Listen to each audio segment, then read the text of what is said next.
तो इस एपिसोड की शुरुआत में हम देखते हैं क्या वो ब्लड एंड किंग सभी बंदों से और 7 डायनेस्टी के बंदों से भी उनकी स्टोरेज रिंग को मांगने लगता है। ये देखकर वो सारे बंदे पीछे हटने लगते हैं, लेकिन एक बंदा उसके सामने आता है और वो कहने लगता है कि मास्टर, मैंने माना कि आप सबसे ज्यादा स्ट्रॉन्ग हो, लेकिन मैं भी दाली डायनेस्टी का बंदा हूँ जो कि बहुत ही ताकतवर डायनेस्टी है। और अब ये देखकर वो कहने लगता है कि तो तुम डायली डायनेस्टी के हो तो बहुत ही अच्छा है, मैं तुमसे ही शुरुआत करूंगा। और अब ये कहते हुए वो अपनी एनर्जी को ही बाहर निकालने लगता है और अपने पीछे से बहुत सारी स्पिरिचुअल रूट को उसके ऊपर फेंक देता है, जिससे लड़ने के लिए वो भी अपनी स्वॉर्ड को निकाल कर उसे दूर कर रहा होता है। और वो कहने लगता है कि अगर आज मैं यहाँ पर मर गया और मेरे सारे एंसेस्टर को पता चल गए तो तुम्हें वो छोड़ेंगे नहीं। और अब ये देखकर वो कहने लगता है कि पहले मैं तुम्हें मारूंगा, बाद में उन्हें भी मार डालूंगा। और अब ये कहकर ब्लड एंड किंग उसको अपने जाल में फंसा कर वहीं पर ही मार डालता है, जिसकी वजह से वो अब स्पिरिचुअल एनर्जी में कन्वर्ट हो जाता है और वो उसकी स्पिरिचुअल रिंग को अपने पास रख लेता है।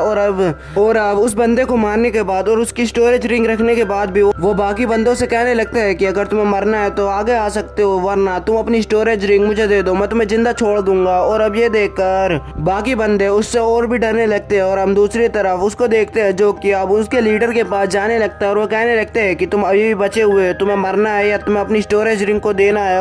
और अब ये देखकर 7 डायनेस्टी का लीडर उन्हें घूरने लगता है और अब वो कहने लगता है कि तुम मुझ पर विश्वास कर सकते हो, मैं सिर्फ तुम्हारे मैजिकल क्रिस्टल लूंगा और कुछ भी नहीं लूंगा। और अब ये देखकर वो उसकी बातों में आ जाता है और वो कहने लगता है कि मैं तुम्हारे ऊपर विश्वास कर रहा हूँ, तुम मेरे विश्वास को तोड़ना मत। और अब ये कहकर वो अपनी स्टोरेज रिंग को उसको दे देता है।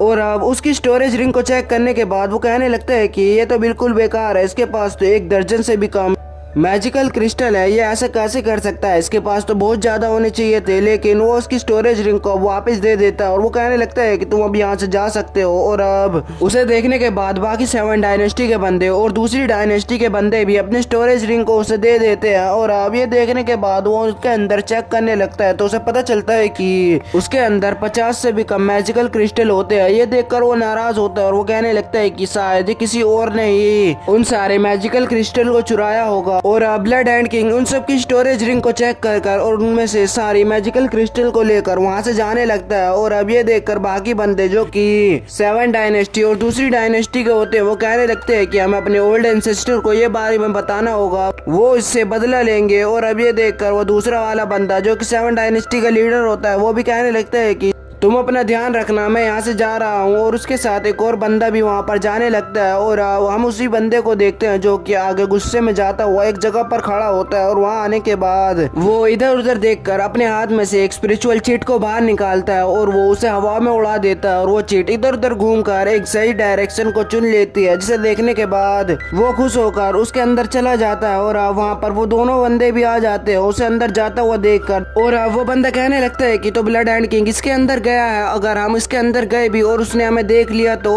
और बाद में हमने उसकी मदद कर उसको ट्रेजर ढूंढवा दिया तो वो हमें जब भी एक हिस्सा नहीं देने वाला है उस ट्रेजर का। और अब ये देखकर वो कहने लगता है कि तुम जानते हो क्या, वो सारे मैजिकल क्रिस्टल जो मैजिक पॉइंट में से गायब हुए थे वो सही में ही उसी बंदे का काम है जिसे सब चैनसाओ के नाम से बुलाते हैं। और उनकी बातें एक चूहा भी सुन रहा होता है। और हम उसे देखते हैं वो बंदा एक लेटर को बनाकर अपने ओल्ड एंसेस्टर को भेज देता है और वो कहने लगता है कि मुझे लगता है कि वो जल्द से जल्द किसी बंदे को यहाँ पर हमारी मदद करने के लिए भेजेंगे। और हम उस चूहे को देखते हैं जो कि उन्हें उस पोर्टल के अंदर जाता हुआ देख लेता है और वो उसी बंदे के पास जाता है जिसने वो शील्ड बनाई थी। और वो कहने लगता है कि तो ये बात है। और वो बंदा कहने लगता है कि तो ये काम सारा उस ड्रावी के डिसाइपल का है, मुझे लगा नहीं था कि उसके अंदर इतनी हिम्मत आ गई होगी कि वो हमारे रास्ते में आए और उसके अंदर इतनी पावर होगी, मुझे लगा नहीं था। और हम चैनसाओ को देखते हैं जो कि सीधा अपने रास्ते पर बढ़ता जा रहा होता है और एक जगह पर जाने के बाद वो उस जगह को देखकर आगे जाने के बाद वहीं पर बैठकर उस स्पिरिचुअल टब को देखकर उसे कहने लगता है कि मुझे अब इसे जल्दी से जल्दी रिफाइन कर लेना चाहिए। और अब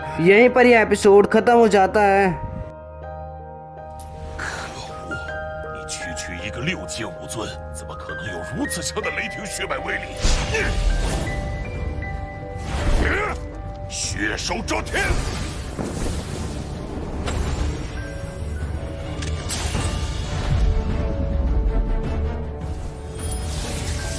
禁止切割！嚯！